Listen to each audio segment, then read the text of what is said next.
సద్వినియోగం చేసుకుందాం. దేవుని యొక్క మహాకృప ద్వారా మనం ఈ వాక్య భాగాన్ని ధ్యానం చేయబోతా ఉన్నాం. మనము 2 వారాల క్రితం ధ్యానం చేసిన వాక్య భాగం ఏంటంటే సంఘము అంటే ఏంటి అనేది చూసాం. సంఘము అనే పదానికి అర్థం ఏంటో చూసాం. దేనిని సంఘం అనకూడదు అని చూసాం. దేనిని సంఘం అనాలి అనేది చూసాం. ఈరోజు మనం అవన్నీ కూడా డిస్కస్ చేయలేం. సో సంఘము యొక్క అర్థం ఏంటో మనం చూసాం. దేనిని సంఘం అనకూడదో చూసాం. ఒకసారి గుర్తు చేసుకుంటారా? దేనిని సంఘం అనకూడదు అన్న అంటున్నాడు, దీనిని సంఘం అనకూడదు అని అన్నాడు. సో చాలా సంతోషం. ఓకేనండి, మీకు వాక్య భాగం గుర్తుందో లేదో తెలుసుకోవడం కోసం. ఓకేనా? రైట్. ఆ మనుషుల చేత నిర్మించబడిన భవనాన్ని సంఘం అనకూడదు. రెండోది, ఒక స్థలాన్ని, ఒక ప్రదేశాన్ని సంఘం అనకూడదు. దేవుడు ఒక స్థలానికి, ఒక ప్రదేశానికి పరిమితుడు కాడు. ఒకవేళ అలా పరిమితుడైతే ఆయన దేవుడు కాలేడు. నెంబర్ 3, కార్యక్రమాలు, ఈవెంట్స్ సంఘము కాదు. అర్థమవుతుంది? క్రిస్మస్ సంఘం కాదు. గుడ్ ఫ్రైడే, ఈస్టర్, జనవరి 1 సంఘం కాదు. ఈవెంట్స్, కార్యక్రమాలు సంఘం కాదు అనేది మనం ఆ రోజు చూడడం జరిగింది. సంఘం అంటే ఏంటో మనం చాలా విషయాలు చూసాం. దాంట్లో ఒక ప్రాముఖ్యమైన మన హృదయానికి హత్తుకునే విషయం, ఒక పదం ఉంది. ఏం తెలుసా అండి? సంఘము అంటే దేవుని కుటుంబం. వీఆర్ ఫ్యామిలీ అన్న మాట అర్థం చేసుకోవడం కోసం నేను దాన్ని హైలైట్ చేసిన. మనమంతా ఒక కుటుంబ సభ్యులం. మనము ఒకరికొకరు సంబంధం లేని వాళ్ళం కాదు, పరాయోళ్ళం కాదు. మనం అందరమే ఒక కుటుంబంలో వ్యక్తులం. రక్తాన్ని పంచుకుని పుట్టకపోయినా, ఒకే కులస్తులం కాకపోయినా, ఒకే ఊరి వాళ్ళం కాకపోయినా, ఒకే ఇంట్లో ఉన్న వాళ్ళం కాకపోయినా, మనందరం ఇప్పుడు యేసుక్రీస్తు యొక్క రక్తములో కడగబడిన వారం గనుక మనందరం కూడా ఒక్కటే. మనందరం కూడా ఒక కుటుంబానికి సంబంధించిన వారం. మన కుటుంబానికి యజమాని ఎవరు అనంటే మన ప్రభు అయిన యేసుక్రీస్తు. అయితే ఈరోజు దాని కొనసాగింపు వర్తమానంగా నేను ఇంకొక పాయింట్ని మీకు నేర్పించే ప్రయత్నం చేస్తా. సంఘము యొక్క ప్రారంభం. ఇప్పుడు మీరు ఆ వచ్చిన భాగాన్ని చదివారు. నేను ఆ వచ్చిన భాగం లాస్ట్లో చెప్పే ప్రయత్నం చేస్తా. సంఘము ఎలా ప్రారంభించబడిందో అక్కడ గుర్తు చేశారు. సేవకుడు సువార్త ప్రకటించాడు. సువార్తను విని అంగీకరించిన వారు పాపక్షమాపణ నిమిత్తం మారు మనసు కొరకైన బాప్తిసం తీసుకొని ఇంచుమించు సుమారు ఒక్కసారిగా 3000 మంది చేర్చబడిరి. దేంట్లో చేర్చబడ్డారు? లోకంలో చాలా సంఘాలు ఉంటాయి. ఇప్పుడు ఈ రోజుకి ఉపయోగపడే సంఘం ఏంటంటే మహిళా సంఘాలు కూడా ఉంటాయి. అవునా? ఆ సంఘం, ఈ సంఘం ఉన్నాయి కదా, సంఘాలు ఉన్నాయి కదా, చాలా సంఘాలు ఉన్నాయి. అలా క్రైస్తవ సంఘం యేసుక్రీస్తుని సురక్షకుడిగా అంగీకరించిన సంఘములో వీళ్ళు ఏం చేయబడంట? చేర్చబడ్డారు. ఇది సంఘము యొక్క ప్రారంభం. సంఘము అలా ప్రారంభించబడింది. అయితే ఆ సంఘము 2 రకాలుగా బైబిల్ గ్రంథంలో పిలువబడుతుంది. ఈ వేరియేషన్ చాలా మందికి తెలియదు. ఆ వేరియేషన్ తెలిస్తే దాంట్లో ఎన్నో ప్రాముఖ్యమైన సత్యాలు మనం నేర్చుకోవచ్చు. దాన్ని ఈరోజు మీ ముందు పెట్టే ప్రయత్నం చేస్తా. సంఘము 2 రకాలుగా పిలువబడుతుంది. సంఘము 2 రకాలు. సంఘములు కాదు. బైబిల్లో ఎక్కడ సంఘము అనే పదం పిలువబడినా ఏకవచనముతోనే పిలువబడింది, బహువచనంతో పిలువబడలేదు. సంఘము అనే పదమే ఎక్కడైనా కూడా. చర్చ్, ఇంగ్లీష్లో అయినా కూడా చర్చెస్ కాదు, చర్చ్. సంఘములు కాదు, సంఘం. ఏకవచనం, ఒక్కటే అనే భావన రావడం కోసం. ఓకేనా? రైట్. అయితే ఆ సంఘము 2 పదాలతో పిలువబడింది. ఏంటి ఆ పదాలు అంటే, ఒకటి సార్వత్రిక సంఘం. దాన్ని ఇంగ్లీష్లో ఏమంటే యూనివర్సల్ చర్చ్ అంటారు. అంటే ప్రపంచవ్యాప్తముగా ఉన్న సంఘం. మరలా చెప్తున్నా, ప్రపంచవ్యాప్తంగా ఉన్న సంఘములు అనలేదు. మరలా నేను చర్చెస్ అనే పదం వాడలేదు. ప్రపంచవ్యాప్తముగా ఉన్న సంఘం అని అన్నా. ప్రపంచవ్యాప్తంగా ఎంతమంది వాళ్ళ ప్రదేశాల్లో కూడుకున్నా వాళ్ళందరూ ఒకే సంఘానికి చెందినవారు అనే అర్థం. అది మొదటి సంఘం. దాని గురించి నేను ఇప్పుడు వివరిస్తాను. రెండోది లోకల్ చర్చ్, స్థానిక సంఘం. స్థానిక సంఘం, లోకల్ చర్చ్. అర్థమవుతుందా? స్థానికంగా ఎన్ని సంఘాలు ఉన్నా కానీ ఆ సంఘాలన్నీ కూడా ఒక్కటే అనే భావన రావడం కోసం మరలా అగైన్ సంఘము అనే పదంతో పిలిచారు. రైట్. మొదటిది ఏంటది చెప్తారా? సార్వత్రిక సంఘం, యూనివర్సల్ చర్చ్. నేను ఒక ఎగ్జాంపుల్ చెప్పి సార్వత్రిక సంఘం అంటే ఏంటో మీకు చెప్పే ప్రయత్నం చేస్తా. ఒకసారి ఒక సహోదరి వాళ్ళ సంఘానికి ఏదో కారణం చేత వెళ్ళడం మానేసి వేరే చర్చికి వెళ్ళడం ప్రారంభించింది. వేరే చర్చికి వెళ్ళడం ప్రారంభిస్తే ఆ సహోదరితో వాళ్ళ సంఘ కాపరి వెళ్ళి, అమ్మా నువ్వు ఈ సంఘానికి చాలా సంవత్సరాల నుంచి చాలా కాలం నుంచి వచ్చే వ్యక్తివి కదా, మరి ఎందుకు అర్ధంతరంగా ఉన్నపాటున ఇక్కడ మానేసి అదిగో అక్కడికి ఎందుకు వెళ్ళినావు అని అడిగితే ఆ సహోదరి ఆ పాస్టర్ గారు తల చెప్పిందంట. ఏమని తెలుసా? అక్కడ కూడా ఇదే దేవుడు కదా పాస్టర్ గారు, అక్కడ కూడా క్రైస్తవులే, అక్కడ కూడా అదే దేవుడే, అక్కడ కూడా అదే పాస్టర్ గారే, అక్కడ కూడా అదే వాక్యమే, ఎక్కడికి వెళ్తే ఏముంది, నేను యేసుప్రభుని వదిలిపెట్టి వెళ్ళలేదు కదా అనిందండి. సో సంఘము అంటే ఏంటో తెలియని వ్యక్తులు ఏం చేస్తారంటే, ఇది బానే ఉంది కదా, ఇది న్యాయంగానే ఉంది, ఆమె ఏడుకొస్తే ఏముంది, ఆ దేవుడికే వచ్చింది, ఆ దేవుడి దగ్గరికి వచ్చింది, ఆడకపోతే ఏముంది, ఆ దేవుడి దగ్గరికే వెళ్ళింది అనే భావంతో చాలా మంది ఏం చేస్తారంటే ఒక స్థిరమైన సంఘ సహవాసాన్ని కలిగి ఉండకుండా ఒక్కొక్క వారం ఒక్కొక్క చర్చికి తిరిగే భక్తులు కూడా నేటి దినాల్లో లేకపోలేదు. ఓకేనా? నేను దాని గురించి స్థానిక సంఘం గురించి వివరించేటప్పుడు మీకు తెలియచేస్తా. అది యూనివర్సల్ చర్చి, సార్వత్రిక సంఘానికి సంబంధించిన విషయం. అర్థమవుతుందండి? అది ఎప్పుడు జరుగుతుంది? నేను కొన్ని మాటలు మీకు వివరించే ప్రయత్నం చేస్తా. నేను ఈ వాక్య భాగాన్ని మీరు చదువుతారా? మత్తయి సువార్త 16వ అధ్యాయం 18వ వచనం. మత్తయి సువార్త 16వ అధ్యాయం 18వ వచనం చదువుతారా ఎవరైనా? కొద్దిగా త్వరగా చదువు సహకరిస్తారా? మత్తయి సువార్త 16వ అధ్యాయం 18వ వచనం. మరియు నీవు పేతురువు, ఈ బండ మీద, దేవుని యొక్క ఉద్దేశములో ఈ బండ మీద నా సంఘమును కట్టుదును అంటే, ఇప్పుడు సంఘం రెండు రకాలుగా పిలువబడుతుంది కదా. మొదటి రకం ఏంటి? సార్వత్రిక సంఘం. రెండో రకం ఏంటి? స్థానిక సంఘం. ఇప్పుడు దేవుడు ఏ సంఘం గురించి మాట్లాడుతున్నాడు అనేది మనం తెలుసుకోవాలి. సార్వత్రిక సంఘాన్ని గురించి మాట్లాడుతున్నాడు. సార్వత్రిక సంఘం అంటే ప్రపంచవ్యాప్తంగా ఉన్న నియమించబడిన సంఘం గురించి మాట్లాడుతున్నాడు. ఏమని తెలుసా? ప్రపంచంలో ఉన్న ప్రతి సంఘాన్ని కట్టింది ఎవరంటే ఇప్పుడు యేసుక్రీస్తు ప్రభువే. అర్థమవుతుందండి? ప్రతి సంఘానికి నిర్మాణకుడు యేసుక్రీస్తు ప్రభువే. అంత మాత్రమే కాదు, ఇంకా మనం కిందకు వచ్చేసరికి ఎఫెసీ పత్రికలో ఆ సంఘం కొరకు యేసుక్రీస్తు చనిపోయాడు అని మనం చూస్తాం. ఎఫెసీ పత్రిక 5వ అధ్యాయంలో ఆ సంఘం కొరకు యేసుక్రీస్తు ప్రభు చనిపోయాడు అని మనం చూస్తాం. ఎఫెసీ 5:25లో చూస్తాం ఈ మాట. అర్థమవుతుందా? తనను తాను అప్పగించుకును అనే మాట మనం చూస్తాం.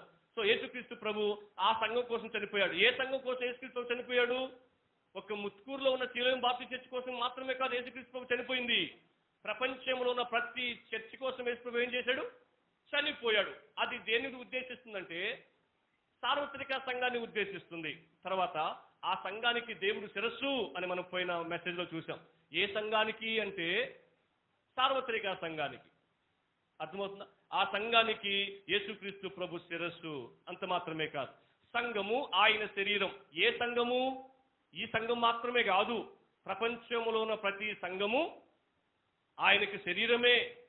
ప్రపంచంలో ఉన్న ప్రతి సంఘానికి ఆయన శిరస్సే ఎలా ఉన్నాడో, ప్రపంచంలో ఉన్న ప్రతి సంఘం శిరస్సు అయిన యేసుక్రీస్తు క్రింద శరీరంగానే పిలువబడుతుంది. ఈ పదాలన్నీ కూడా ఆయన సంఘానికి శిరస్సు అన్నప్పుడు, ఆయన సంఘం కోసం చనిపోయాడు అన్నప్పుడు, నా సంఘాన్ని కడతాను అని ఆయన అన్నప్పుడు, ఈ పదాలన్నీ దేవుని మనసులో ఉన్న ఉద్దేశం ఏంటంటే అది సార్వత్రిక సంఘానికి సంబంధించిన మాట. రేపు ఆయన సంఘం కోసం రాబోతున్నాడు. మెలకువగా ఉండండి. ఆ సమయమైనను ఆ గడియను మీకు తెలియదు కనుక మీరేం చేయాలట? మెలకువగా ఉండండి. నేను పోయిన వారం ప్రస్తావించిన మొదటి పాయింట్ సంఘ ఉద్దానం, సంఘము ఎత్తబడుట, ర్యాప్చర్ అనే పదాన్ని ఉపయోగించి మీకు ప్రసంగం చెప్పిన. సంఘము ఎత్తబడుట ఒక్క ముత్తుకూరులో ఉన్న చర్చి మాత్రమే ఎత్తబడదు. ప్రపంచంలో ఉన్న ప్రతి సంఘము ఎత్తబడుతుంది. ఎత్తబడే సంఘము సార్వత్రిక సంఘం. అయితే అది ఎప్పుడు జరగబోయే సంగతి? రేపు జరగబోయే సంగతి. రేపంటే ఇప్పుడు యేసుక్రీస్తు ప్రభు సంఘం కోసం వచ్చినప్పుడు జరగబోయే సంగతి. అయితే అప్పటి వరకు దేవుడు మనల్ని ఎక్కడ పెట్టినాడు? ఇది అసలైన విషయం. దేవుడు మనల్ని సార్వత్రిక సంఘంలో పెట్టలేదు. నేను కొన్ని పదాలు మీకు గుర్తు చేస్తాను, మీరే చెప్తురా వాటికి జవాబు. సింపుల్గా అర్థమైపోతుంది మీకు. కొరింథీలో ఉన్న సంఘం, కొరింథీలకు రాసిన పత్రిక. 1, 2 బైబిల్ ఉన్నాయా? ఉన్నాయి. ఫిలిప్పీలకు రాసిన పత్రిక, ఎఫెసీలకు రాసిన పత్రిక, తెస్సలోనికలకు రాసిన పత్రిక. ఏంటి ఈ తెస్సలోనిక? ఏంటి ఈ ఫిలిప్పు? ఏంటి ఈ ఎఫెసీ? ఏంటి ఈ కొలసి? ఏంటి ఈ కొరింథీ? ఏమర్థమైంది మీకు? ఇప్పుడు మన అపొస్తలుల కార్యం 2వ అధ్యాయంలో చదివాం. వాళ్ళు ఇంచుమించు 3,000 మంది చేర్చబడ్డారు. ఎక్కడ చేర్చబడ్డారు అంటే సంఘంలో చేర్చబడ్డారు. ఎక్కడున్న సంఘం అంటే యెరూషలేములో ఉన్న సంఘం. ఇప్పుడు ప్రతి సంఘానికి ఇంకొకటి 11వ అధ్యాయంకి వచ్చేసరికి అంతియోకియాలో ఉన్న సంఘం అంటాడు, బెరాయాలో ఉన్న సంఘం అంటాడు, కుప్రాలో ఉన్న సంఘం అంటాడు. ఇవన్నీ బైబిల్లో ఉన్న పదాలే. అంటే ఏంటి ఈ పదాలన్నీ? ఎఫెసీ ఏంది, ఫిలిప్పీ ఏంది, కొరింథీ ఏంది, తెస్సలోనిక ఏంది, కొలసి ఏంది? ఏంటి అన్ని సంఘాలు. ఏ సంఘాలు? ఆయా ఊర్లలో ఉన్న సంఘాలు. కొరింథీలో ఉన్న సంఘము అంటే ఆ చర్చి పేరు కొరింథీ కాదు. ఇప్పుడు మన చర్చి పేరు షిలోయం బాప్టిస్ట్ చర్చి కదా, అట్లాగా ఆ చర్చి పేరు కొరింథీ చర్చి కాదది. కొరింథీ అనే పట్టణంలో, ప్రాంతంలో, ఊర్లో స్థాపించబడిన సంఘం. ఫిలిప్పీ సంఘం అంటే ఆ చర్చి పేరు కాదు. ఎఫెసీ సంఘం అంటే ఆ చర్చి పేరు కాదు. తెస్సలోనిక సంఘం అంటే ఆ చర్చి పేరు కాదు. ఆ ఊర్లలో ఉన్న సంఘం అని అర్థం. యెరూషలేములో ఉన్న సంఘం అంటే యెరూషలేము సంఘం కాదు, యెరూషలేము అనే ఊర్లో ఉన్న సంఘం. ఏమర్థమైంది మీకు? అవన్నీ కూడా స్థానిక సంఘాలను ఉద్దేశించి వాడబడిన పదాలు. మీరు ఎప్పుడైనా చూసారా? ఫిలిప్పీలో ఉన్న సంఘ విశ్వాసుల్ని కొరింథీలోకి వచ్చి మీరు వాక్యం వినండి అని పౌలు చెప్పినట్లుగా చూశారు ఎప్పుడైనా? బైబిల్లో ఉందా? కొరింథీలో ఉన్న సంఘ విశ్వాసుల్ని ఎఫెసీకి వచ్చి మీరు వాక్యం వినండి అని చెప్పాడు ఎప్పుడైనా? ఎఫెసీలో ఉన్న విశ్వాసుల్ని తెస్సలోనికలోకి వచ్చి వాక్యం వినండి చెప్పాడు చూసారా? లేదు. ఎందుకు చెప్పలేదు అట్లా? మీ ఊర్లో చర్చి ఉంటే పొలోమని ముత్తుకూరును వదిలేసి నెల్లూరుకి పోవాల్సిన అవసరమే ఉంది అని అర్థం. నేటి అంత్య దినాలలో ఆదివారం అయితే రోడ్లలో మన సహోదరులు సహోదరులే కనిపిస్తారు. బైక్లలో వెళ్ళేవాళ్ళు, ఆటోలలో వెళ్ళేవాళ్ళు, కార్లలో వెళ్ళేవాళ్ళు, ఎక్కడి నుంచి ఎక్కడికి? వాళ్ళ సొంత ఊరిలో ఉన్న సంఘాన్ని వదిలిపెట్టి ఎక్కడెక్కడికో పోని నీ జీవితాంతం అదే, నీ జీవిత కడ వరకు నువ్వు అదే సంఘంలో ఆ ఊరికెళ్ళి కొనసాగుతావా అంటే కొనసాగవు. ఎందుకు తెలుసా అండి? నేను ప్రత్యక్ష సాక్షిని. ఒక సహోదరుడు నాకు తెలిసి ఆ సహోదరుడు ఏదో హాస్పిటల్, నాకు గుర్తులేదు, ఆ హాస్పిటల్లో అడ్మిట్ అయ్యి ట్రీట్మెంట్ పొందుకుంటా ఉన్నాడు. ఆ టీబీ వ్యాధి వచ్చింది ఆయనకి. ఆయన హాస్పిటల్ బెడ్ మీద తీర్మానం తీసుకున్నట్ట, యేసు ప్రభువా నువ్వు నన్ను బతికిస్తే నేను నమ్ముకుంటాను తీర్మానం తీసుకున్నాడంట. గ్రామస్తులందరూ ఏమనుకున్నారంటే అతను చనిపోయాడు, అంబులెన్స్ తీసుకొస్తున్నారు అని చెప్పినారు గ్రామంలో. నేను అప్పుడు విన్నా, నేను ఆ ఊర్లో ఉన్నా కాబట్టి. అంబులెన్స్ లో తీసుకొస్తున్నారు, ఇంకా భూస్థాపిత కార్యక్రమం మిగిలింది అని విన్న వార్త బ్రతికొచ్చేసాడు. హాస్పిటల్ బెడ్ మీద ఏదైతే నమ్ముకున్నాడో దాని ప్రకారం చర్చికి రావడం స్టార్ట్ చేశాడు. మీకు తెలుసా అండి, మేము ప్రార్థన చేసేటప్పుడు మోకరిస్తే మా సైడ్ చూసేవాడు. అంటే మోకరించాలని కూడా తెలియదు దానికి. పాట పాడుతున్నప్పుడు మేము అందరూ చప్పట్లు కొడితే చప్పట్లు కొట్టడం కూడా తెలియదు దానికి. మా సైడ్ చప్పట్లు కొట్టేవాడు. నాకు బాగా గుర్తు, నేను సండే స్కూల్ టీచర్గా ఉన్నప్పుడు బైబిల్ ఎలా చదవాలి నాకు ఒకసారి చెప్తావా అని అడిగాడు. కొంతకాలానికి ఆ సహోదరుడు, ఆ పాస్టర్ గారు ఒక ఇంట్లో ప్రార్థన జరిగితే ఆ సహోదరుడికి పాట ఇవ్వలేదంట, వేరే వాళ్ళకి ఇచ్చాడంట. నన్ను గుర్తించలేదు, నాకు పాట ఇవ్వకుండా వేరే వాళ్ళకి ఇచ్చేశాడు. నేను బాగా పాడతాను కదా పాట, నేను మంచి పాట పాడుండే వ్యక్తిని కదా, సో పాస్టర్ గారు నన్ను గుర్తించలేదని చెప్పి నేను ఇంక చర్చికి రాకూడదు అని చెప్పి వేరే చర్చికి వెళ్ళిపోయాడు. వేరే చర్చికి అంటే తెలుసా?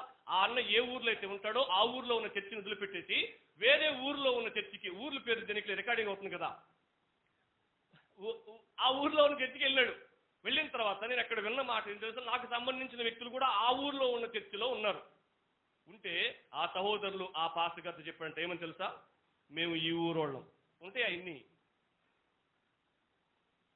మేము ఈ ఊరోళ్ళం, ఈ సంఘం మా ద్వారా కొనసాగుతుంది, మేము ఈ సంఘంలోకి ఎక్కువ మంది వస్తున్నాం కాబట్టి బయటూరు నుంచి వస్తున్న ఆ వ్యక్తికి నువ్వు ప్రాధాన్యత ఇచ్చినావు అనుకోండి మేము ఈ చర్చికి రావు అని చెప్పిన తర్వాత ఇంకా పాస్టర్ గారు చేసేది ఏమీ లేక ఆ సహోదరుడిని పక్కన పెట్టేశాడు. నేను మొన్న ఆ చర్చికి వెళ్ళి సంఘము అంటే ఏంటో చెప్పడానికి వెళ్తే ఆ అన్న ఒక దిక్కు లేనోళ్ళలాగా అనాథగా అందరికి సంబంధం లేకుండా ఒక మూల కూర్చొని కాముగా ఉన్నాడు.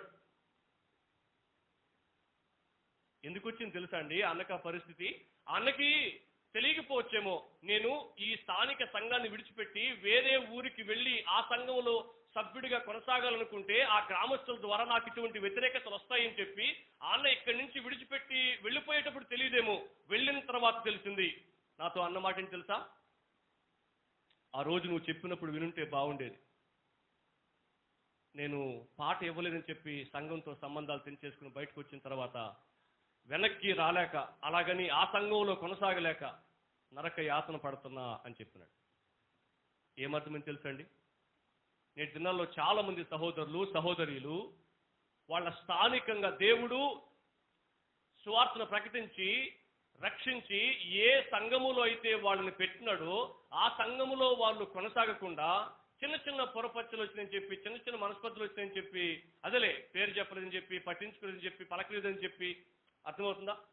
వాళ్ళతో ఎక్కువ బాగుంటున్నారు, మాతో బాగుండట్లేదు, మేము పేదోళ్ళమని కదా, ఈ భాషలన్నీ వాడి, ఈ పదాలన్నీ వాడి ఆ సంఘంతో సంబంధాలు తెంచేసుకొని వాళ్ళు ఏం చేశారు తెలుసా? వేరే సంఘానికి వెళ్ళిపోవడం ద్వారా వాళ్ళు చాలా నష్టపోతా వస్తున్నారు. అందుకని స్థానిక సంఘం అంటే ఏంటో మనం తెలుసుకోవడం మనకు చాలా ముఖ్యం. మీకు తెలుసా, నేను ఇంకా చాలా విషయాలు ఆ పాయింట్స్లో వివరించేటప్పుడు చెప్తా. స్థానిక సంఘము ద్వారా వచ్చే ప్రయోజనాలు ఏంటో చాలా ఉంటాయి. అర్థమవుతుందా? రెండవది, స్థానిక సంఘం గురించి నేను మీకు తెలియపరిచే ప్రయత్నం చేస్తా. స్థానిక సంఘంలో మొదట మనం ఏం చూస్తామంటే స్థానిక సంఘం అంటే ఏంటి అనేది చూస్తాం. స్థానిక సంఘం అంటే ఆ ఊర్లో ఉన్న చర్చి అని అర్థం కాదు. ఉదాహరణకి మన ముత్తుకూరులో ఏ చర్చి లేదు, ఆర్సిఎం చర్చ్ ఉంది. ఆర్సిఎం చర్చ్ తెలుసు కదా మీకు, సముద్రపూడిన రోమన్ క్యాథలిక్ చర్చ్ ఉంటుంది, అవునా? ఆ చర్చి ఒకటే ఉందనుకో ఆ చర్చి వెళ్ళిపోతామా? వెళ్ళకూడదు. అట్లా ఎందుకని? అది నిజమైన సంఘము కాదు, అది డూప్లికేట్, నకిలీ, మిక్స్ అయిపోయింది. మన భారతీయ సంస్కృతిలో క్రైస్తవ్యాన్ని మిక్స్ చేసేసింది అది. సో అది సంఘం కాదు, అది దానికి వెళ్ళడానికి లేదు. మరి ఏం చేస్తామంటే ముత్తుకూరులో వాక్యానుసారమైన సంఘం లేదు కాబట్టి ఖచ్చితంగా బయటకు వెళ్తాం, అది వేరే, అది తప్పేం కాదు. ఇప్పుడు పిలిపిలో సంఘం లేదు, పిలిపిలో రక్షింపడిన విశ్వాసం బయటకు వెళ్ళొచ్చు, పిలిపిలో సంఘం పెట్టిన తర్వాత వెళ్ళకూడదు, అది అర్థమవుతుందా? సో స్థానిక సంఘానికి కొన్ని లక్షణాలు ఉంటాయి. ఆ లక్షణాలు తెలుసుకుంటే నేను వాక్యానుసారమైన సంఘంలో కొనసాగుతున్నానా అని చూడొచ్చు. నెంబర్ 1, నేను రెఫరెన్స్లు చెప్పడానికి సమయం ఉండదు కాబట్టి నేను ఆ పాయింట్స్ చెప్పుకుంటూ వెళ్ళిపోతా. మొట్టమొదటిగా స్థానిక సంఘము అంటే ఏంటంటే క్రమం తప్పకుండా సమావేశమయ్యే సంఘం. క్రమం తప్పకుండా సమావేశమయ్యే సంఘం. ఇప్పటివరకు నేను దాని గురించి చెప్తూ వచ్చిన. ఏం చెప్పినా? క్రమం తప్పకుండా సమావేశం అవడం. ఉదాహరణకి నేను ఒక మాట చెప్తా చూడండి, సింపుల్గా మీకు అర్థమవుతుంది. మనం 1వ తరగతిలో మొదటి రోజు ఒక బడికి వెళ్ళిన తర్వాత ఆ టీచర్ ఏం చేసిందంటే రాసిచ్చి దిద్దుకురాపో అని చెప్పింది. బాగా దిద్దినాం, ఒక్క ఖచ్చితంగా ఎంత చేసినాం, తెలుసు కదా మీకు ఎట్లా దిద్దుతాము. అట్లా దిద్ది టీచర్ అని చూపించినాం. ఓకే, వెరీ గుడ్, చూడకుండా రాసుకురా రేపు అనింది. ఓకే అని చెప్పి వచ్చేసినాం ఇంటికి. వచ్చిన తర్వాత రేపు వేరే స్కూల్కి పోయినావు అనుకో, హోంవర్క్ ఎట్లా అవుతుంది పరిస్థితి? ఓకే, నువ్వు మొదటి రోజేమో ఈ టీచర్ నిన్ను పట్టించుకుంది, నువ్వు రెండో రోజు ఆ స్కూల్కి వెళ్లకుండా వేరే స్కూల్కి వెళ్ళిపోయినావు. మళ్ళీ ఆ స్కూల్లో రాసడమే, ఎందుకంటే నీకు ఆలోచన ఆగే తెలుసు, తెలియదు. మళ్ళీ రాసింది, నువ్వు దుద్దినావు. ఆమె చెప్పింది సాయంత్రం ఇంటికెళ్ళి చూడకుండా రాసుకుని రా, రేపు నాకు చూపించాలి నువ్వు అని చెప్పింది. మళ్ళీ ఏం చేసింది తెలుసా? అగైన్ 3వ రోజు ఆ రెండో స్కూల్కి వెళ్లకుండా కొత్త స్కూల్ ఎత్తుక్కున్నాం. మళ్ళీ కొత్త టీచర్ ఏం చేస్తుంది? ఖాళీ పలక మీద రాసది, నువ్వు బతికినంతకాలం ఆలకడే ఉండాలా. ఎందుకని ఇలా జరిగింది? ఆ టీచర్కి నువ్వు కొత్త. ఇంకో మాట చెప్పనా, ఇక్కడ ఇంకో పాఠం నేర్చుకోవచ్చు. అక్కడ 30-40 మంది లేక 20 మంది స్టూడెంట్స్ ఉంటే నీ కాడ కూర్చొని నీ కాడకు వచ్చి నీ కాడ కూర్చొని నీ పలక మీద రాసేయగలదు ఆ టీచర్. 30-20 మంది ఉంటేనే. ఊహించుకోండి, అదే ఒక 100 మంది ఉంటే సెక్షన్లు పెట్టాల్సి వస్తుంది. మీరు అందరూ చదువుకున్న వాళ్ళే మ్యాక్సిమం. సెక్షన్లు పెడుతున్నారు కదా ఈరోజు. ఎందుకు పెట్టినారండి? ఎక్కువ మంది అయ్యారు. ఓకే, న్యాయమేనా సెక్షన్లు పెట్టడం? సంతోషం. ఒక చర్చిలో 100 మంది ఉంటే పట్టించుకోగలరా పాస్టర్? పట్టించుకోగలరు. అవునా? Okay, right. అదే 50,000 మంది ఉంటే, 50,000 మంది ఒక క్లాస్ రూమ్లో ఒక్క టీచర్ ముందు ఉంటే వాళ్ళ పరిస్థితి ఏం చెప్పండి? గోలే గొలవు అని మోత. ఎందుకని? 50,000 మంది. మీరు చెప్పండి, ఈరోజు ఊహించండి, ఈ కోణం నుంచి ఊహించండి.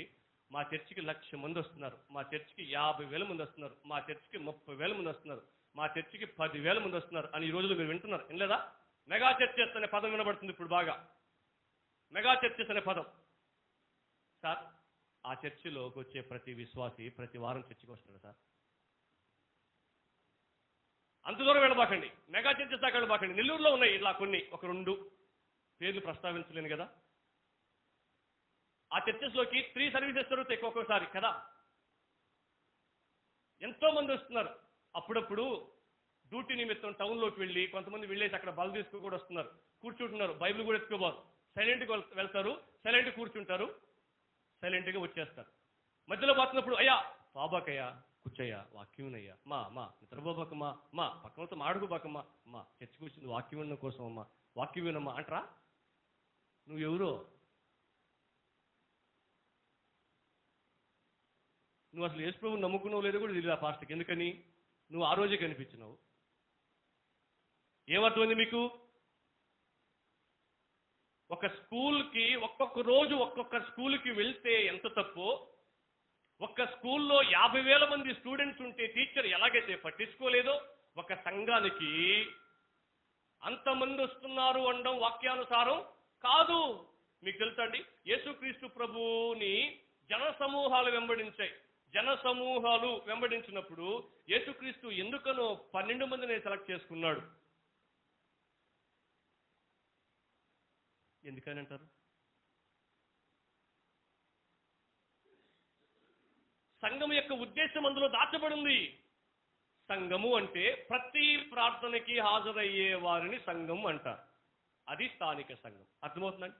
ఒకటి. రెండోది, పై విచారణ కొనసాగించబడేది స్థానిక సంఘం. ఏ విచారణ? పై విచారణ. పై విచారణ అంటే ఓవర్ సీయింగ్ అని రాశారు ఇంగ్లీష్లో. పై విచారణ. పిల్లలు స్కూల్కి వెళ్ళి వచ్చిన తర్వాత రేయ్ రాసుకో, కుమరికి రాసుకో, కాసేపు ఆడుకొచ్చి రాసుకో అంటాం మనం. రాస్తున్నావా? రాస్తున్నావు. రాస్తున్నా. ఏం రాసినావు? ఇది చెప్పు. ఏమర్థమైంది మీకు? దాన్నే పై విచారణ అంటారు. పట్టింపు మన భాషలో. పట్టించుకోవడం అంటారు. పట్టించుకోకపోతే ఏమైపోతారు? పాడైపోతారు. సింపుల్. పట్టించుకుంటే ఏమవుతారు? బాగుపడతారు. మన ఇంట్లో జరిగే అంతే భాషే. అలాగే సేమ్ కాన్సెప్ట్ చర్చిలో కూడా పెట్టినాడు దేవుడు.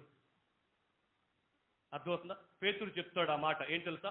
కాపరి బాధ్యతల్లో ఒక బాధ్యత ఏంటంటే సంఘాన్ని కాయడం, మేనేజింగ్ చెయ్యడం. మేనేజర్ పని ఏం తెలుసా? మేనేజింగ్ చెయ్యడం. మేనేజింగ్ చేయడం అంటే అర్థం ఏంటి? సూపర్వైజర్ తన డ్యూటీని సమర్థవంతంగా నిర్వర్తిస్తున్నాడా?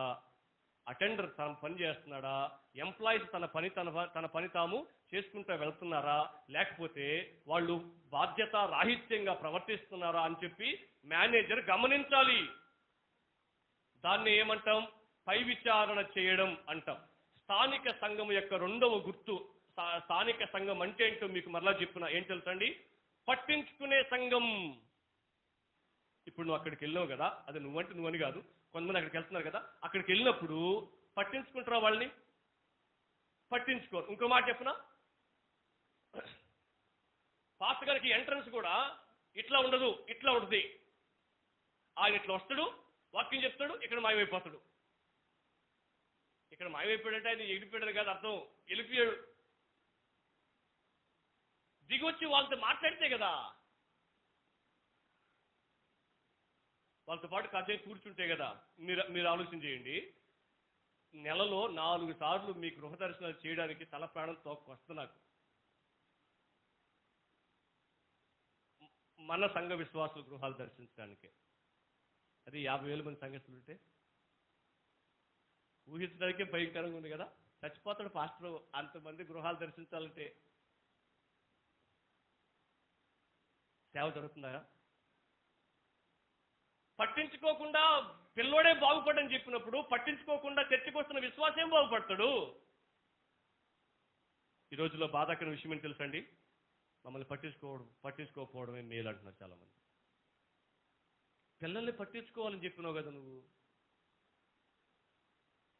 పిల్లల్నే పట్టించుకోవాల్సి వస్తే మరి కాపరి విశ్వాసం పట్టించుకోకపోతే ఏమైపోతారు? నేను ఒక కథ చెప్తా సంఘానికి సంబంధించినప్పుడు. ఒకసారి ఒక వ్యక్తి ఆ చెరువు దగ్గరికి వెళ్ళి గేలం వేసి ఆ చేపని పట్టి బొట్లో వేసాడట. బొట్లో వేసిన తర్వాత ఇంకొక ఆయన చేపలు పట్టడానికి వచ్చాడట. ఎక్కడ గేలం వేయాలా? ఈయనలాగే చెరువులో గేలం వేయాలా. కానీ ఈయన ఏం చేశాడు తెలుసా? బొట్లో గేలం వేశాడు. మీకేమర్థమైంది? చెరువులో గేలం వేసిన ఆయన నిజాయితీగా చేపలు పట్టుకుని బతుకు తెరువు కోసం వచ్చిన ఆయన, అర్థమవుతుందా? కానీ బొట్లో గేలం వేసిన ఆయన దొంగ. ఈ రోజుల్లో కాపరి విశ్వాసుల్ని పట్టించుకోకపోతే బొట్లో గేల వేసే సంఘాలు బయట కాసుకుని ఉన్నాయి. నేను చెప్పను నీకు అంతే, నీకు ఆ సంఘంలో విలువ ఉండదు, నిన్ను పట్టించుకోరు, నీ పేరు నువ్వు వచ్చే మా చర్చికి అంటారు. అర్థమైంది మీకు? అక్కడికి వెళ్ళినా కూడా రేపు నీ పరిస్థితి అదే. అక్కడికి వెళ్ళిన తర్వాత తెలుస్తుంది, సంఘంతో సంబంధం తెంచేసుకున్న తర్వాత తెలుస్తుంది, అక్కడ కూడా అదే పరిస్థితి వస్తుంది అని చెప్పి పై విచారణ చేయడం మనకు చాలా, అంటే పట్టించుకునే సంఘం స్థానిక సంఘం అండి. సింపుల్ మన భాషలో చెప్పాలంటే పట్టించుకునే సంఘం స్థానిక సంఘం. నెంబర్ 3, ఏ దేవుడైతే సంఘాన్ని స్థాపించాడో ఆ దేవుని యొక్క పరిపాలనలో కొనసాగేది స్థానిక సంఘం. ఎవరి పరిపాలన? దేవుడి యొక్క పరిపాలన. ఎందుకు దేవుడే పరిపాలించాలా? లాస్ట్ మెసేజ్లో మనం గుర్తు చేసుకున్నాం. ఎందుకు దేవుడే పరిపాలించాలంటే ఆయన ప్రాణం పెట్టాడు కాబట్టి, తన రక్తాన్ని చిందించి తన ప్రాణాన్ని పణంగా పెట్టి నా సంఘాన్ని స్థాపిస్తా అన్నాడు కాబట్టి ఆయనే సంఘాన్ని పరిపాలించాలి. ఇప్పుడు టీడీపీ పార్టీని ఎవరు నడిపిస్తారు? ఆయన. ఎందుకంటే స్థాపించాడు. వైసీపీ పార్టీని ఆయన. ఎవరు? ఎందుకని? ఆయన స్థాపించాడు. ఇప్పుడు సంఘాన్ని స్థాపించింది ఎవరు? యేసుక్రీస్తు ప్రభు. ఎవరు నడిపించాలా? ఆయన నడిపించాలి. ఇప్పుడు ఆయన ఎట్లా నడిపిస్తాడు? వాక్యం. ఇప్పుడు జడ్జి తీర్పు తీరుస్తాడు కదా, దేన్ని బట్టి? న్యాయశాస్త్రాన్ని బట్టి. లా ఉంటుంది వాళ్ళ ముందు, ఆ పుస్తకాలు ఉంటాయి వాళ్ళ ముందు. ఆ పుస్తకాలను ఉపయోగించి ఏది న్యాయం, ఏది అన్యాయం, ఏది తప్పు, ఏది ఒప్పు అని తీర్పు తీరుస్తారు. దేనికి తగిన శిక్ష, దేనికి ఎంత వేయాలి అనేది వాళ్ళు దాన్ని బట్టి తీర్పు తీరుస్తారు. అలాగే చర్చ్ కూడా ఎలా రన్ అవ్వాలి తెలుసా? దేవుడు న్యాయాధిపతి నియమించిన వాక్యం ద్వారా సంఘము నడిపించబడాలి. ఏ సంఘం అయితే క్రీస్తు వాక్యము చేత నడిపించబడుతుందో ఆ సంఘం వాక్యానుసారమైన సంఘం. నెంబర్ 3. నాలుగోది స్థానిక సంఘం అంటే ఏంటి చెప్తున్నా. స్థానిక సంఘం అంటే నాలుగో మాట ఏంటంటే దేవుని యొక్క బోధను సువార్త రూపములో ప్రకటించేది. దేవుని యొక్క వాక్యాన్ని సువార్త రూపంలో ప్రకటించేది. ఇక్కడ ఏ ఒక్కరు సువార్త వినకుండా రాలా. సువార్త ఎలా విన్నాం? ఎవరో చెప్పారు మనకు. నీకెవరో చెప్పారు, నాకెవరో చెప్పారు, నిన్నెవరో పట్టించుకున్నారు, నన్ను ఎవరో పట్టించుకున్నారు. యేసు ప్రభు ప్రేమను నీ పైన ఎవరో చూపించారు. యేసు ప్రభు ప్రేమను నా పైన ఎవరో చూపించారు. నాకెవరో యేసు ప్రభువును బాగా తెలియజేసినారు. నీకెవరో యేసు ప్రభు రక్షణ కార్యం గురించి తెలియజేస్తున్నారు. అవునా? ఆ యేసుక్రీస్తు ప్రభు అది వాళ్ళ దేవుడు అనుకుంటే ఆయన నా కోసం కూడా ప్రాణం పెట్టినాడా? నన్ను ఇంతగా ఆయనలాగా పట్టించుకున్నాడు ఎవరు లేరా అన్న అర్థమైంది బుర్రకి. వెంటనే ఏం చేసాను తెలుసా? ఆయన దగ్గర రావడం స్టార్ట్ చేసినాం. ఎలా వచ్చిందో తెలుసా అండి? ఎవరో మనకు చెప్పడాన్ని బట్టి. ఈ మాటల్లో మనం నేర్చుకోవాల్సిన పాఠం ఏంటి తెలుసా అండి? మనం కూడా ఇంకెవరికో చెప్పకపోతే ఖచ్చితంగా ఎవరు యేసుక్రీస్తు ప్రభుని నమ్మలేరు. సంఘం, సువార్త, క్రైస్తవ్యం మనతో ఆగిపోతే, మన దాకా సువార్త తీసుకొచ్చారు ఎంతో మంది సహోదరులు వాళ్ళ జీవిత త్యాగాల ద్వారా. వాళ్ళు ఎన్నో త్యాగాలు చేస్తేనే కానీ మనం యేసుక్రీస్తుని నమ్ముకోలేదు. ఎన్నో ఎదుర్కొన్నారు వాళ్ళు. ఎంతో వ్యతిరేకత వచ్చింది. మీకు తెలుసండి, ఇప్పుడు నేను కొన్ని సంఘాల పేర్లు ప్రస్తావించాను కదా, అలా స్థాపించబడిన ప్రతి సంఘం శ్రమలలోనే స్థాపించబడింది.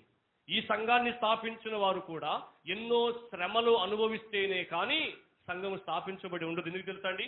భారతదేశంలో క్రైస్తవ్యానికి ఎంతో వ్యతిరేకత ఉంటుంది. ఎందుకంటే ఇది క్రైస్తవ్యానికి సంబంధించిన దేశం కాదు కాబట్టి. అటువంటి దేశంలో కూడా ఇదిగో ముత్తుకూరు ప్రాంతంలో ఒక సంఘం స్థాపించబడింది అంటే ఆ సంఘ ప్రారంభంలో ఎంతో మంది దాన్ని అడ్డుపడి, వ్యతిరేకించి, అవమానపరిచి, నిందించి, హింసించి ఉంటారు. అలా వాళ్ళు వాటన్నిటిని భరించారు కాబట్టి ఈరోజు నువ్వు నేను ఇక్కడ కూర్చొని దేవుని వాక్యాన్ని వినగలుగుతా ఉన్నాం. అలాంటి వారి జాబితాలో నువ్వు కూడా ఉండాలా. నేను కూడా నా తోడబుట్టిన వ్యక్తికి, నా తమ్ముడికి, నా చెల్లెలకి, నా కుటుంబీకులకి, నా ఇరుగు పొరుగు వారికి, నా బంధువులకి, నాతో పాటు పనిచేస్తున్న వాళ్ళకి యేసయ్య ప్రేమను పరిచయం చేయాలి అని ఆలోచన చేసే వ్యక్తి మాత్రమే స్థానిక సంఘములో ఉన్న వ్యక్తి. చివరిగా ఈ మాటలు చెప్పి నేను ముగిస్తా. స్థానిక సంఘం అంటే ఏంటో చూసాం కదా. ఇప్పుడు స్థానిక సంఘములో సభ్యులు ఎవరో చూస్తాం. స్థానిక సంఘములో సభ్యులు, members of the local church. స్థానిక సంఘంలో సభ్యులు ఎవరు? స్థానిక సంఘంలో సభ్యులు మేమే అంటారా? రైట్. స్థానిక సంఘంలో సభ్యులు నెంబర్ 1. స్థానిక సంఘంలో సభ్యులు ఎవరు అనంటే రక్షింపబడిన వారు. ఇంచుమించు 3,000 మంది చేర్చబడ్డారు కదా. ఎవరు వాళ్ళు? సువార్తను విని విశ్వాసముంచి పాపక్షమాపణ పొందుకొని మారు మనసు పొంది బాప్తిసం తీసుకున్నవారు. ఇవి సంఘంలో చేర్చబడ్డానికంటే ముందుగా జరిగే పనులు. అర్థమవుతుందా? ఇప్పుడేంటి, తలుపు తీసిన కాబట్టి లోపలికి వచ్చి కూర్చుంటే సంఘ సభ్యుడు అయిపోడు. సంఘ సభ్యుడు అవ్వడం కోసం ఇవన్నీ జరగాలి. ఇప్పుడు నేను చెప్పినవన్నీ జరగాలి ఒక వ్యక్తి జీవితంలో. అప్పుడే ఆ వ్యక్తి నిజంగా రక్షింపబడినట్లు. అర్థమవుతుందండి? ఒకవేళ నువ్వు రక్షింపబడకుండా పాట పాడొచ్చు, మైక్ ఇస్తారు, నీకు పాట పాడొచ్చు, కానీ నువ్వు సంఘ సభ్యుడిగా పరిగణించబడవు. ప్రార్థన చేయొచ్చు, చందా పట్టొచ్చు, వాయిద్యం వాయించవచ్చు, నేను కూడా ఈ సంఘానికి సంబంధించిన వ్యక్తినే అని భావించవచ్చు, కానీ రేపు ఎత్తబడే సంఘములో నువ్వు ఉండవు. ఎందుకు తెలుసా అండి? సంఘ సభ్యుడు ఎవరు అవుతాడు అనంటే రక్షింపబడిన వ్యక్తి మాత్రమే సంఘ సభ్యుడు అవుతాడు. రక్షింపబడిన వ్యక్తి మాత్రమే సంఘ సభ్యుడు అవుతాడు. ఓకేనండి? రక్షణ పొందకుండా సంఘ సభ్యులు కాదు. ఇక్కడ ఎవరైనా బాప్తిసం తీసుకోకుండా ఉంటే నువ్వు ఇక్కడికి వచ్చి కూర్చున్నా కానీ నువ్వు సంఘానికి సంబంధించిన వ్యక్తివి కాదు. సంఘానికి సంబంధించిన వ్యక్తి ఎవరు తెలుసా? ఇదిగో ఇప్పటి వరకు నేను చెప్పినవన్నీ చేసి రక్షణలోనికి, బాప్తిసంలోనికి వెళ్ళిన వ్యక్తి మాత్రమే సంఘ సభ్యుడు అవుతాడు. ఒకటి. రెండోది, నేను ఒక చిన్న ప్రశ్న మిమ్మల్ని అడగనా? ఒకవేళ మనలో ఎవరికైనా బర్రెలు ఉంటే మీకు తెలుస్తుంది. ఒకవేళ లేకపోయినా బర్రెలు తెలుసు మీకు కాబట్టి ఇబ్బందులే. మనము ఏమంటారు, బర్రెలకి గడ్డి వేసి దాన్ని బాగా మేపిన తర్వాత అదేమిస్తుంది? పాలు ఇస్తుంది. ఎవరికి ఇస్తుంది? గడ్డేసిన మనకే ఇవ్వాలి, ఇస్తుంది. అది న్యాయం. పక్కింటి వాళ్ళకి ఇస్తే ఏం చేస్తాం? అంతే, మంచిదే, నువ్వు నా కాడి గడ్డి తిని పోయి పక్కింట్లో పాలు ఇస్తావు అంటవా? మన ఇంట్లో ఉన్న కోడి పక్కింట్లో గుడ్డు పెట్టిందనుకో, దాన్ని కోసుకుని తినేస్తాం. ఎందుకు? నేను మేత వేస్తుంటే నువ్వు నా కాడ గుడ్డు పెట్టకుండా ఓడి కాడ పోయి గుడ్డు పెడతావా అంటాం. ఏమవుతుంది మీకు? ఇక్కడ సేవను పొందుకుంటున్నావు, నువ్వు ఇక్కడ బలపడుతున్నావు, ఇక్కడ నీ కోసం పట్టించుకుంటున్నారు, ఇక్కడ నీ కోసం ప్రార్థన చేస్తున్నారు, ఇక్కడ నీ కుటుంబం చుట్టూ తిరుగుతున్నారు. ఏమ్మా ఎందుకు అలా ఉన్నావు అంటే, ఏదో చిన్న అనారోగ్యం, పర్లేదులమ్మా ప్రార్థన చేద్దాం. ఏమ్మా ఏందయ్యా ఎందుకు అలా ఉన్నామంటే, మా ఇద్దరి మధ్య చిన్న మనస్పర్ధలు, పదయ్యా మాట్లాడదాం. ఏమ్మా ఎందుకు అలా ఉన్నారంటే, మా పిల్లోడు బాగా మాట్లాడటం లేదయ్యా, గాలి తిరిగి పాడైపోతున్నాడా, పద మాట్లాడదాం మీ పిల్లోడితోటి. పట్టించుకుంటున్నారు. మీకు ఒక ఉదాహరణ చెప్పనండి. ఒక ఊర్లో 5 చర్చిలు ఉన్నాయి. 5 చర్చిలు ఉంటే ఒక అవ్వ ఒక చర్చ్, వాటిలో 5 చర్చిలో ఒక చర్చికి స్థలం ఇచ్చింది. చాలా మంచి పని చేసింది. కొంతకాలానికి అవ్వ చనిపోయింది. చనిపోయిన తర్వాత 5 మంది పాస్టర్లు వచ్చారు, మేము భూస్థాపితం చేయం అంటున్నారు. ఎందుకు? ఈ అవ్వ ఈ చర్చికి కొంతకాలం వెళ్ళిందంట. ఆ పాస్టర్ ఎవరో తెలుసా? మా చర్చిలో కడ వరకు లేదు, మీ చర్చికి వచ్చింది కదా కాబట్టి నువ్వు చెయ్యి అంటున్నాడు ఈయన. ఆ పాస్టర్ ఎవరు తెలుసా? మా చర్చి కూడా కొంతకాలమే వచ్చింది, ఆ చర్చికి పోయింది కాబట్టి ఆ చర్చిలో నువ్వు చెయ్యి అంటాడు. అట్లాగా 5 మంది పాస్టర్స్ ఒకరి మీద ఒకరు చెప్పుకొని ఎవరు చేయలేదు తెలుసా? ఎవరు చేయలేదు. వేరే ఊరు నుంచి ఆమె గురించి ఏమీ తెలియని పాస్టర్ గారు డబ్బులు ఇస్తే వచ్చి చేతులు పెడితే ఎందుకు వచ్చింది ఆ పరిస్థితి? స్థానిక సంఘం లేదు ఆ అవ్వకి. ఒక సంఘములో కొనసాగడం ఎంత అవసరమో గుర్తించండి. ఒక సంఘానికి కట్టుబడి ఉండకపోతే రేపు ఎంత ప్రమాదమో గుర్తించండి. అర్థమవుతుందా? ఈ రోజుల్లో ఈ పదం వాడుతున్నారు చర్చెస్కి. ఏ పదం తెలుసా? Digital churches. డిజిటల్ చర్చెస్ తెలుసు కదా మీకు? స్క్రీన్లు పెడతారు, పాస్టర్ ఉన్నాడు. మీకు తెలుసా నెల్లూరు కూడా వచ్చింది ఆ రోగం. రోగం ఎందుకు పడింది మీకు తెలుసు బాగా. కరోనా కంటే పెద్ద ప్రమాదకరమైన రోగం. అయ్యగారులు ఉండరు, తెరలోనే కనిపిస్తారు. తెరలో వింటాం మంచిదే, ఫోనుల్లో వింటాం మంచిదే, యూట్యూబుల్లో టీవీలో వింటాం మంచిదే. ఏం చెప్పుకుంటావు వాళ్ళకి? ఒక సహోదరు చెప్పింది, సార్ ఇప్పుడు పిలిస్తే పలుకుతుంది వాక్యం, చర్చికి వచ్చే వినాలా, యూట్యూబ్లో వింటా, టీవీలో వింటా, ఫోన్లో వింటా అని చెప్పింది. అవునా? మరి ఫోన్లో వినే ఆయన నీకు ప్రార్థన చేస్తాడా? ఫోన్లో వినే ఆయన నీ కుటుంబంలో కార్యం చేస్తాడా? ఫోన్లో వినే ఆయన నీ ఇంటికి వచ్చి పరామర్శించి పట్టించుకుంటాడా? నీ కుటుంబ సమస్యల్లో జోక్యం చేసుకుని ప్రార్థన చేస్తాడా? వాక్యానుసారమైన సలహా చెప్పి నీ కుటుంబాన్ని కడతాడా? నీ బిడ్డలకు పెళ్లి చేయాల్సి వస్తే వాళ్ళు నిలబడి, ఇదిగో భార్య అంటే ఇదయ్యా, భర్త అంటే ఇదయ్యా అని చెప్పి నిలబడి, ఇదిగో ఇలా ఉండండి, కలిసిమెలిసి ఉండండి అని చెప్పి వాళ్ళకి కొన్ని మంచి మాటలు చెప్పి వాళ్ళిద్దరిని ఒకటి చేస్తాడా? చేయలేడు. ప్రేక్షక పాత్ర పోషించడం కోసం చాలా మంది సంఘం అంటే ఏంటో తెలియకపోవడం బట్టి డిజిటల్ చర్చెస్కి ఆకర్షితులైపోతా ఉన్నారు. స్థానిక సంఘ సభ్యులు రక్షింపబడిన వారు. నెంబర్ 2, రెండోది ఏంటి తెలుసా అండి?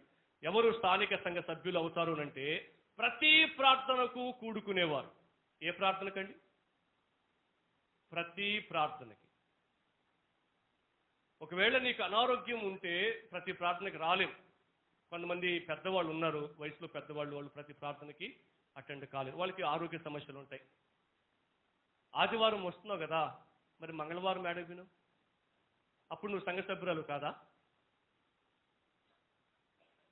శుక్రవారం ఎక్కడికి వెళ్ళావు, అప్పుడు నువ్వు సంఘ సభ్యురాలు కాదా? సంఘ సభ్యుడు కాదా?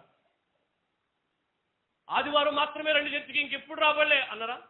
మరి మంగళవారం శుక్రవారం ప్రార్థన తీసేయండి, ఇబ్బంది లేదు, ఆదివారం పెడదాం. నువ్వు రాకుండా ప్రార్థన దేనికి?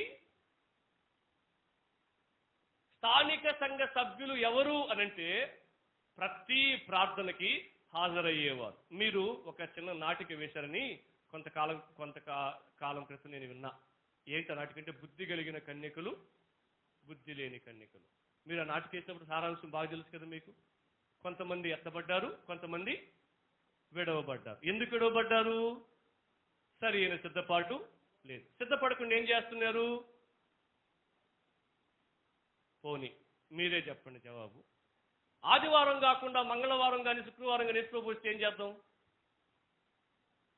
ఇంకేం చేస్తాం అంటున్నామే. ఇంకేం చేసేది ఏముంది? విడవబడ్డమే.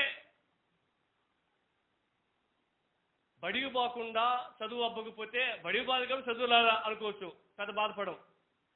ఫీజులు కట్టి బడికి పంపించి కూడా చదువు అవ్వకపోతే దండగా అంటాం. ఏమవుతుంది మీకు?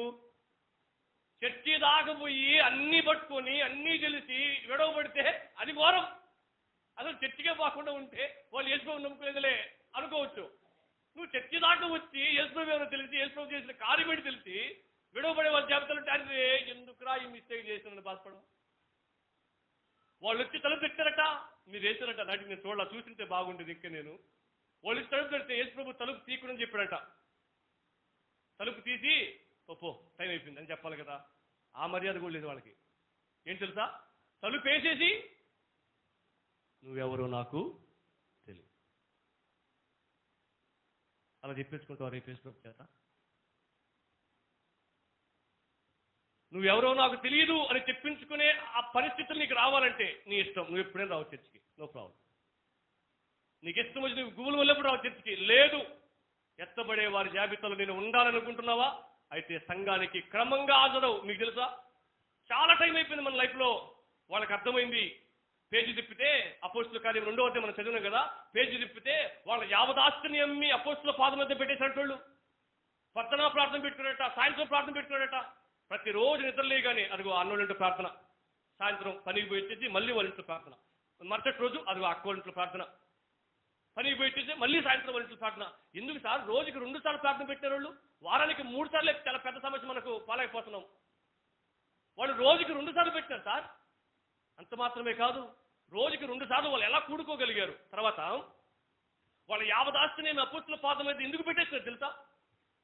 ఇవేవి మాకు ముఖ్యం కాదు, ఈ లోకం మాకు శాశ్వతం కాదు, మేము ఆయనతో ఉండబోతున్నాం కాబట్టి ఇవేవి మమ్మల్ని రక్షించలేదు, మాతో రావు, కాబట్టి ఇవన్నీ వాడి మీరు సువార్త చెప్పండి సార్ అని చెప్పడం కోసం పెట్టేస్తున్నారు.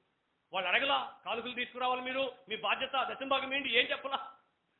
వాళ్ళే అర్థం చేసుకొని ఇవేవి మాకు ముఖ్యం కాదు, వాక్యం మాకు ముఖ్యమని ప్రతిరోజు పొద్దున సాయంత్రం ప్రార్థన పెట్టుకుంటూ వచ్చినారు.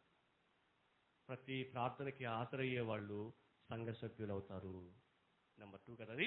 నెంబర్ 3, కొన్ని విషయాలు చెప్పి నేను ముగించే ప్రయత్నం చేస్తా. తర్వాత ప్రభు బలలో పాలు పంపులు పొందుకునేవారు, ప్రభు బలలో పాలు పంపులు పొందుకునేవారు స్థానిక సంఘ సభ్యులు అవుతారు. ప్రభు బలలో ఎందుకు పాలు పంపులు పొందుకుంటాం? నేను చాలాసార్లు చెప్తున్నాను మీకు, ఐక్యత కోసం, సమాధానం కోసం, ఒక్కటే అన్న భావన కోసం. తర్వాత నెక్స్ట్ మంత్ నుంచి ఇంకొన్ని విషయాలు మీకు గుర్తు చేస్తా. ప్రభు బలలో ఎందుకు పాలు పంపులు పొందుకోవాలి? ప్రభు బల్ల అంటే ద్రాక్షరసం తీసుకోవడం, రొట్టె తీసుకోవడం కాదండి. రొట్టెలో ఏ మహిమలు, ఏ ప్రభావాలు, ఏ శక్తులు లేవు. ద్రాక్షరసంలో ఏ మహిమలు, ఏ ప్రభావాలు, ఏ శక్తులు లేవు. అవి ఆ ముక్క తినేసి ఆ చిన్న గ్లాసులో ద్రాక్షరసం తాగేస్తే వెళ్ళిపోవు. అవి 2 కొన్నిటికి గుర్తుగా ఉన్నాయి. వాటిని చేసినప్పుడు అసలు బల్ల గురించి పౌలు ప్రస్తావించిన ప్రస్తావన దేనికి సంబంధించింది తెలుసండి? వాళ్ళు ప్రతి ఆదివారం, కొరింథీ సంఘస్థులు ప్రతి ఆదివారం ప్రార్థన పెట్టుకోవడానికి ముందుగా వాళ్ళకి పద్దు పెట్టుకున్న చర్చిలో ఏమని తెలుసా? బయట భోజనాలు పెట్టుకునేవాళ్ళు, ప్రతి ప్రార్థనకి వాళ్ళు భోజనాలు పెట్టుకునేవాళ్ళు. భోజనం చేసేసి చర్చిలోకి రావాలా, భోజనం చేసేసి ప్రార్థనకు రావాలా. భోజనం చేసేటప్పుడు ఒక నియమం పెట్టుకునేవాళ్ళు. ఏమని నియమం తెలుసా? అందరూ వచ్చిన తర్వాతే భోజనం స్టార్ట్ చేయాలి. ఆ తింటావట్లో వచ్చిన వాళ్ళు తినేసి పాత్ర లోపల పోతారులే అని కాదు, ఈడ పాడేవాళ్ళు పాడుకుంటారు, వాళ్ళు తినేవాళ్ళు తింటుంటారు కాదు. అట్లా అలవాటు అయిపోయింది వాళ్ళకి. ఏమని తెలుసా? భోజనం అందరూ వచ్చి భోజనం చేయట్లే, ఎవరు పాటి కూడా వచ్చి తినేసి లోపలికి వచ్చేస్తున్నారు. అప్పుడు పౌలు చెప్పాడు ఈ మాట, ఎందుకు తెలుసా? మీరు కూడి వచ్చుట దేనికోసం? అప్పుడు బల్ల విషయం చెప్పినాడు. ఎందుకు ఈ ప్రస్తావన చేసినట్టు తెలుసా? ఒకరితో ఒకరు సమాధాన పడడం కోసం భోజన పద్ధతి పెట్టాడు. మన ఇంటికాడ భోజనం లేదని కాదు అర్థం, చర్చిలోకి వచ్చే తినండి అని కాదు అర్థం. మీరు ఇక్కడికి వచ్చి ఎందుకు భోజనం చేయాలి తెలుసా? ఒకరితో ఒకరు కాసేపు మాట్లాడుతూ, ప్రార్థన గురించి చెప్పుకుంటూ, మన కష్ట సుఖాలు వాళ్ళకి చెప్పుకుంటూ, వాళ్ళ కష్ట సుఖాలు మనం తెలుసుకుంటూ, నా కోసం ప్రార్థన చేయని చెప్పి వాళ్ళకి చెప్తూ, నీకోసం నేను ప్రార్థన చేస్తా అని చెప్పి వాళ్ళని ధైర్యపరుస్తూ, దానికోసం భోజనం చేస్తూ ఆ మాటలు మాట్లాడుకోవడం కోసం సహవాసం పెట్టినాడు. అర్థమవుతుందండి? మరలా గుర్తు చేస్తున్నా, ఎవరితో సంబంధం లేకుండా ఏదో ఒక చర్చికి వెళ్తే ఆ సహవాసం దొరుకుతుందా మనకు? పలకరించేవాళ్ళు కూడా ఉండరు సార్, ఇంకా సహవాసం ఏడ దొరుకుతుంది? కాబట్టి స్థానిక సంఘ సహవాసం ప్రభు బల్ల కోసం అందుకు పెట్టినాడు దేవుడు. తర్వాత ఫైనల్ ఈ మాట చెప్పింది ముగించేస్తా. ఈ వాక్యం చదువుతాను ఒకసారి. మత్తయి సువార్త 28వ అధ్యాయం, మత్తయి సువార్త 28వ అధ్యాయం 18, 19, 20 వచనాలు చదువుతారా? 18, 19, 20 మత్తయి సువార్త 28వ అధ్యాయం ఫైనల్, మత్తయి సువార్త లాస్ట్ అధ్యాయం. అయితే యేసు వారి యొద్దకు వచ్చి, పరలోకమందును భూమి మీదను నాకు సర్వాధికారం ఇయ్యబడి ఉన్నది, కాబట్టి మీరు వెళ్ళి సమస్త జనులను శిష్యులుగా చేయండి. మీరు వెళ్ళి, ఎవరు మీరు? అది ఇమీడియట్ కాంటెక్స్ట్, తక్షణ సందర్భంలో శిష్యులు. ఇప్పుడు ఆ వాక్యం చదువుతున్న శిష్యులు కాదు మనం. ఇప్పుడు అమ్మమ్మ ఒక్క నిమిషం అయిపోయింది, మనం కావాల్సిన పాటు వచ్చేసింది. మీరు వెళ్ళి, ఎవరు మీరు? స్థానిక సంఘ సభ్యులు. సంఘములో ఎవరైతే రక్షింపబడ్డం ద్వారా చేర్చబడ్డారో, ఇదిగో మనం చేర్చబడ్డారో వారందరూ వెళ్ళి సమస్త జనులను శిష్యులుగా చేసి రక్షణలోనికి నడిపించాలి. వాళ్ళు స్థానిక సంఘ సభ్యులు అవుతారు. మీకు చెప్పనా, ఈ మాట చెప్పి నేను ముగించేస్తా. ఆదివారం కాబట్టి వెళ్ళి ప్రార్థనలో కాసేపు కూర్చొని పాస్టర్ గారు నాడు మాటలు చెప్తాడు కాబట్టి ఆ మాటలు తినేసి ఇంటికి వెళ్ళి చేపల కూర మాంసం కూర చేసుకుంటాం కదా, తినేసి నిద్రపోయేవాళ్ళు కాదు సంఘ సభ్యులు. ఎవరు తెలుసా సంఘ సభ్యులు అవుతారు? దేవుని యొక్క, ఇది చివరిగా మాట ఏం తెలుసు, దాన్ని ఇంగ్లీష్ ఏమన్నారంటే గ్రేట్ కమిషన్ అన్నారు. మహా ఆజ్ఞ. ఆజ్ఞ అతిక్రమమే పాపం. ఇప్పుడు దేవుడు ఎప్పుడు చెప్పాడు తెలిసి మాట? చివరి ఆజ్ఞ ఇది. చివరి ఆజ్ఞ అంటే పరలోకానికి ఆరోహణమై వెళ్ళేటప్పుడు శిష్యులకి దేవుడు మరలా ప్రత్యక్షమై చెప్పిన మాట ఇది. ఏమని తెలుసా? మీరు వెళ్ళండి, సువార్తను చెప్పండి, సమస్త జనులను శిష్యులుగా చేయండి. క్రైస్తవ్యం ఇంకా బాగా డెవలప్ అయ్యింది. మీకు తెలుసా అండి, అక్క అన్నట్లుగా 12 మంది శిష్యులు ఈ ఆజ్ఞని పాటించి ప్రపంచ నలుమూలకి తీసుకెళ్ళిపోయారు. దేన్ని?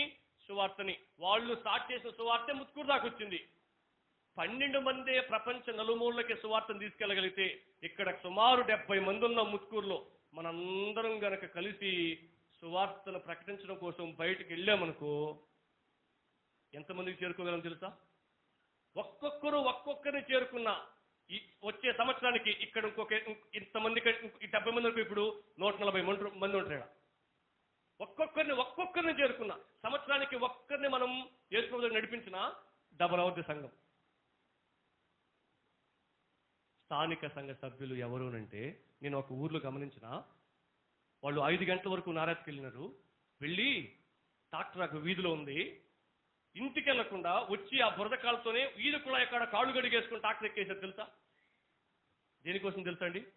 సువార్త ప్రకటించడం కోసం. డియర్ బ్రదర్స్ అండ్ సిస్టర్స్, సంఘము అంటే ఏదో వెళ్ళి కాసేపు కూర్చొని వచ్చేసే స్థలం కాదు. సంఘము అంటే ఫంక్షన్ హాల్ కాదు.